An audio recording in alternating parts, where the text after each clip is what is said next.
Bonjour à tous, donc aujourd'hui on va parler de la création d'une plaquette pour un produit.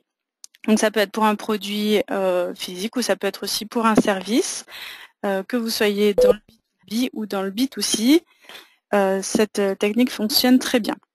Donc avant de commencer, on va commencer par quoi de neuf dans Google Apps cette semaine.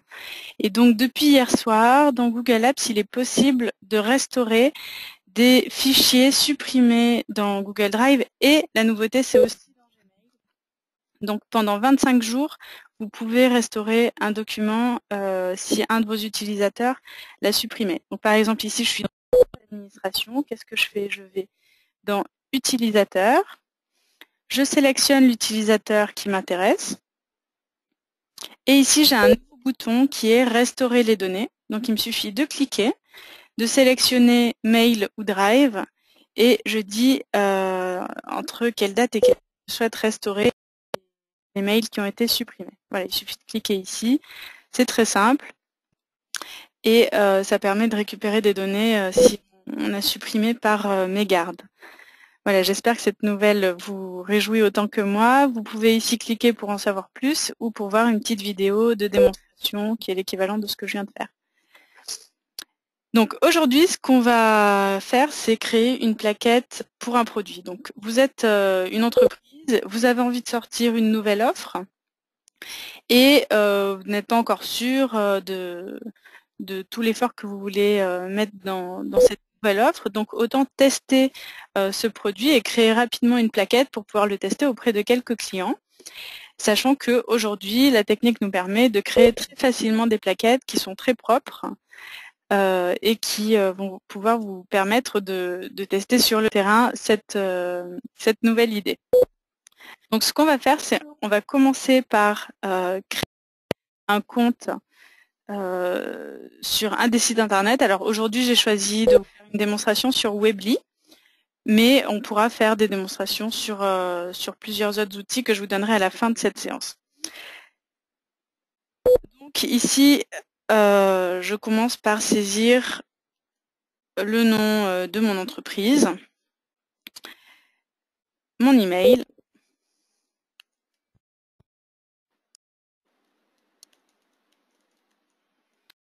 hop, c'est pas John Dee, c'est John Doe.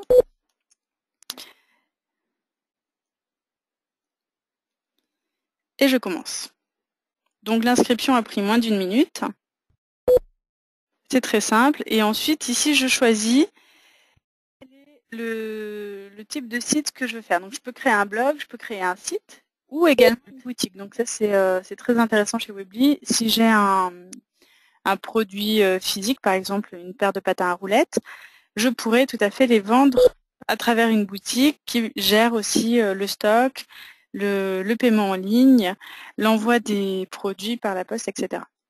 Donc là, je commence par créer un site et je vais choisir un thème. Donc aujourd'hui, le produit que je vais vendre, c'est une salle de réunion. J'ai une salle de réunion que je souhaite mettre en location pour des professionnels. Donc je choisis ce thème.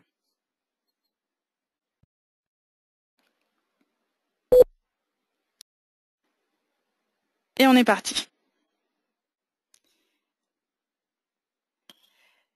Donc la première chose à faire, c'est choisir un nom. Donc ce que je peux faire, bon, pour commencer, je vais choisir un nom ici, mais par la suite, je pourrais tout à fait choisir un nom de domaine que j'achète pour avoir une adresse très propre et très professionnelle. Donc, on va commencer par ici. Donc,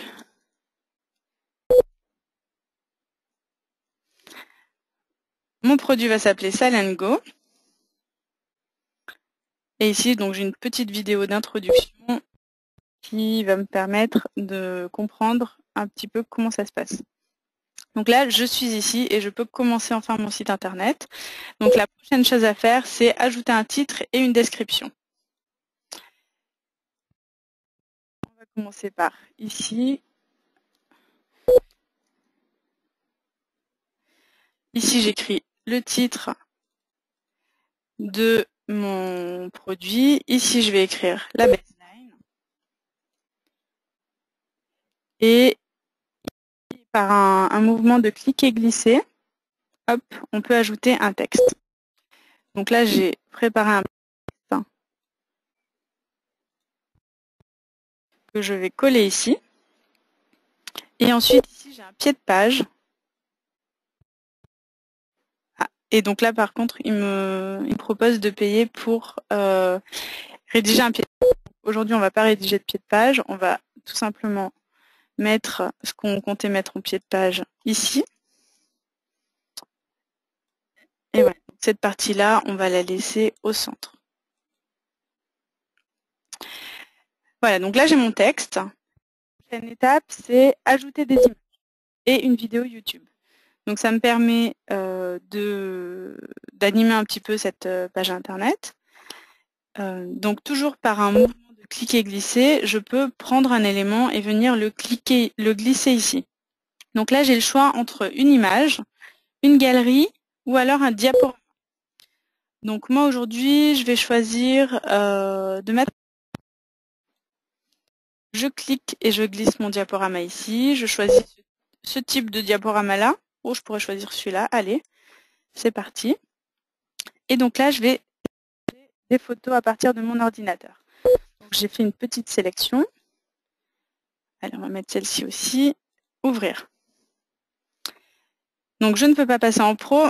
Donc il faut savoir que dans Weebly, on a une limite de stockage. Donc si je veux stocker beaucoup d'informations sur Internet, il faudra passer en compte pro. Mais pour l'instant, je reste en gratuit et ça me permet de stocker quelques photos. Et on va voir ensuite pour la vidéo. C'est pareil, moi je vous conseille de stocker votre vidéo sur un autre serveur, donc par exemple sur YouTube, et de simplement intégrer la vidéo YouTube dans votre site internet. Ça permet de ne pas occuper de l'espace de stockage dans votre compte Weebly. Donc là, on voit que voilà, je peux cliquer sur les photos et ça va me faire défiler les différentes photos de ma salle de réunion. Donc la prochaine étape, c'est une vidéo YouTube. Donc je descends un petit peu ici et là je vois le petit logo de YouTube. Donc je prends le widget, je le clique et le glisse ici. Et donc la prochaine étape, c'est de prendre un lien sur YouTube. Je colle ici mon lien de la vidéo.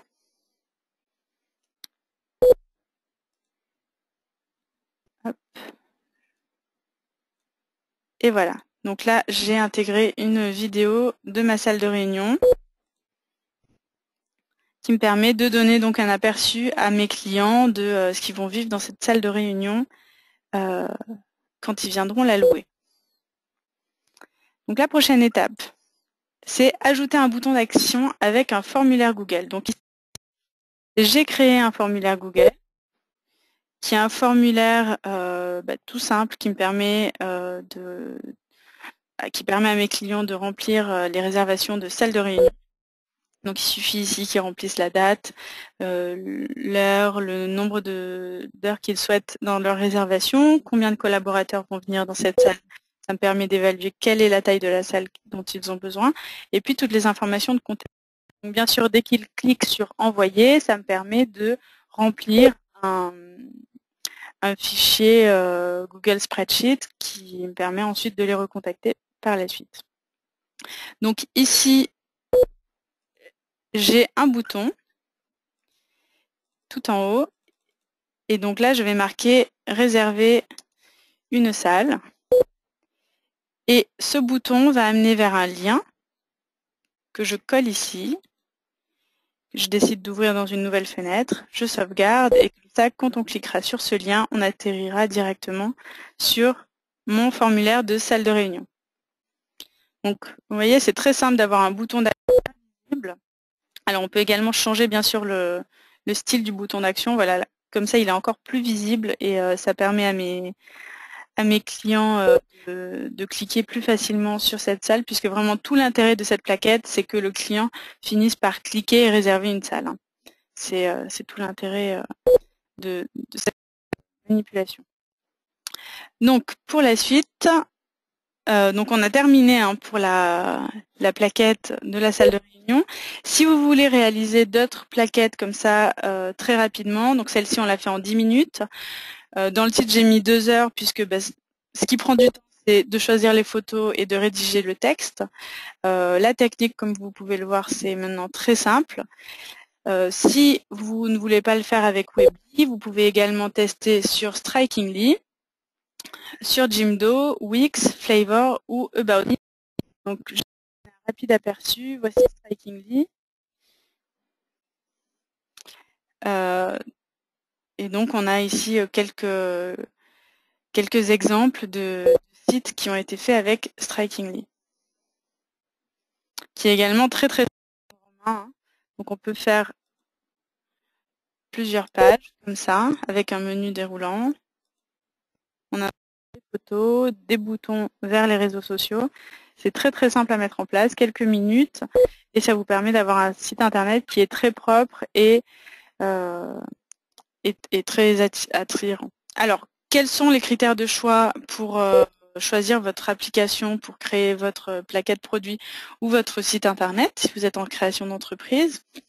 Moi, je vous conseille de choisir un outil le plus simple possible. Ne passez pas plus de 3 heures à créer un site internet, ça veut dire que vous avez pris le mauvais outil si vous y passez trop de temps.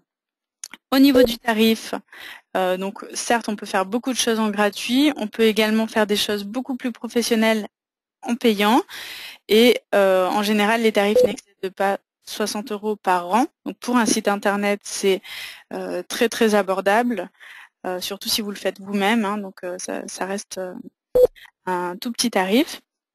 Un autre des critères importants de choix, à mon avis, c'est que ce soit responsive design, c'est-à-dire que le site internet soit compatible sur les tablettes et les mobiles, puisque comme vous le savez, les connexions via tablette et mobile augmentent énormément ces dernières années.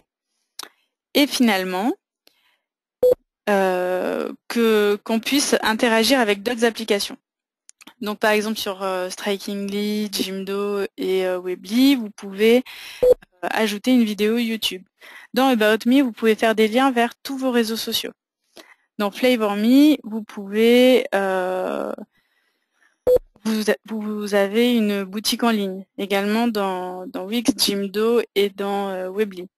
Voilà, donc chaque application va avoir des interactions avec d'autres applications. Donc, je vous conseille de regarder un petit peu avant de vous lancer vers quelles autres applications il est interconnecté. Ça vous permet de faire un site internet encore plus riche. Et donc, choisissez plutôt les applications que vous utilisez déjà au quotidien.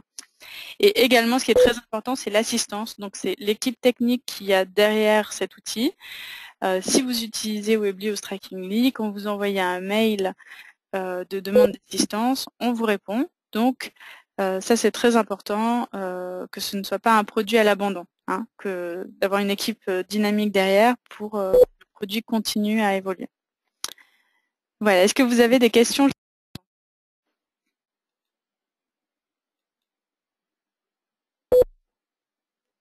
Donc, pas de questions pour l'instant. Écoutez, je vous remercie pour votre temps et je vous dis à la semaine prochaine puisque Olivier vous présentera les extensions Chrome pour une veille plus riche et plus efficace. À bientôt!